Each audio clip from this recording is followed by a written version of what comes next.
Hello. It's been a while. I haven't made a video in about 3 years, and the reason I decided to do one now is because there's something that's really exciting to me and I wanted to share it with y'all. ChatGPT. Except that's not ChatGPT, but we'll get to that in a moment. Specifically, I want to talk about open source language models. Why are they so interesting? Well, not that long ago, I did not think that we could have really performant and good large language models that would be open source, one, and that could run on consumer hardware, two. This is an open source language model with a ChatGPT clone interface that runs on my MacBook, which is insane. So this is not in the cloud somewhere. This works offline. I could be on a cheap Ryanair flight and use this. It's all on the graphics card portion of the CPU of this machine, which is just a standard M1 Pro MacBook Pro. So let's get into it. I want to show this to y'all. So as you can see, the interface looks a lot like ChatGPT. The installation is really easy. There's a link in the description. You can download it, and if your machine is reasonably powerful, it will work. The model I'm using here is a 13 billion parameter model called Snoozy, and it's really performant, and I really love it. It's quite incredible. So we can do the standard things like say hi. Let's see what it generates. Must be said, this is not as fast as it usually would be because I'm recording my screen and also have two 4K monitors hooked up. So yeah, we got some fairly standard kind of AI assistant answer here. And then we can ask it to write a short poem about MacBooks that can think with like word. Okay, let's see what it comes up with. Let me show a poem about MacBooks that can think with AI language models, with a little typo in there. Okay, this is not the first time it does this. For some reason, sometimes it thinks it should format things as code when they're not code. However, inside it's actually writing a little poem.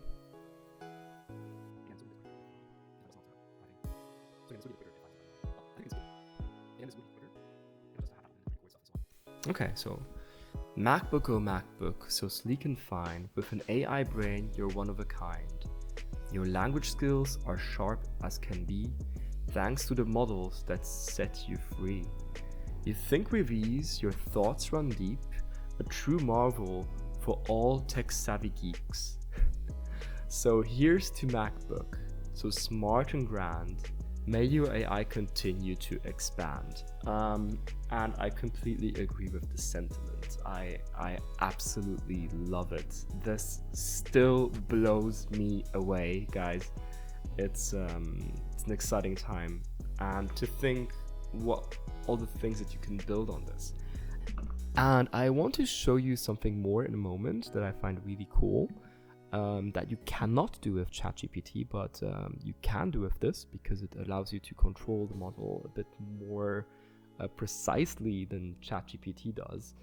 But first I want to quickly talk about the history of how this came to be. And basically it was Meta, company formerly known as Facebook, that trained this model called Llama.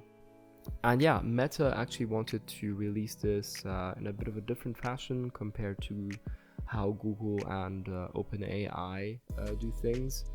And they wanted to bring it to researchers in a really controlled fashion so they could kind of work with it. However, the llama models very quickly escaped the labs, and this is basically a continuation of one of the smaller sized models that they built. So this model has 7 gigabytes, and it's pretty crazy what it's able to do with that little memory. Speaking of which, let's get back into it, and I'm going to show you what it can do. So the really cool thing here is that you can also, for example, well, you can change the temperature. That kind of tells model how creative it's going to be. And I'm not an expert here, I'm just like fooling around. Let's make it 1.2, so it's like reasonably higher. And then here in the template, I can say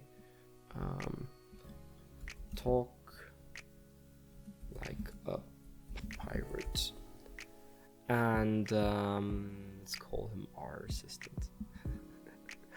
And yeah, so basically this template, you can add different contextual information to it, and that is going to change the way that it's actually interpreting your prompts and interpreting its own role in context of your prompts. So you can add context to human. You can say needs help with this and that, or you can say, okay, assistant, you are a mentor to me, modeled after Steve Jobs or Casey Neistat. It's something you can also do with ChatGPT if you add it to your prompt, but adding it to the template means that internally it's going to repeat these contextual things each time you write a new prompt, and that way it's going to remember much better what it's supposed to act like. And this is a kind of more granular control I wish we also had in ChatGPT, but this model is really great, so it really doesn't matter. You can experiment with this. So let's just say hi. Oops. Ahoy mate, how can I help you? This sounds legit to me, or this reads legit to me.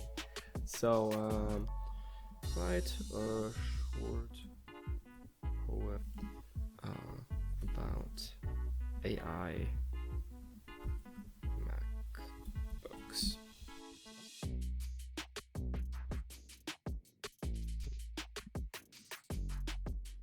Yo ho ho and a bottle of rum. Let me tell you about these MacBooks, so fun. They're sleek as the sea on a calm day, and they make work feel like play.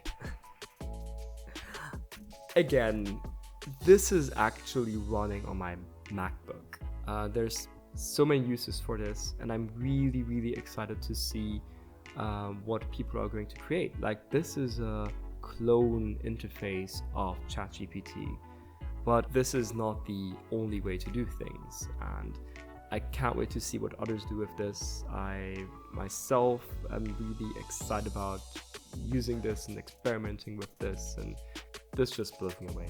So thank you guys for watching. If you've come so far, again, my camera is out of battery now, and yeah, see you guys in the next one.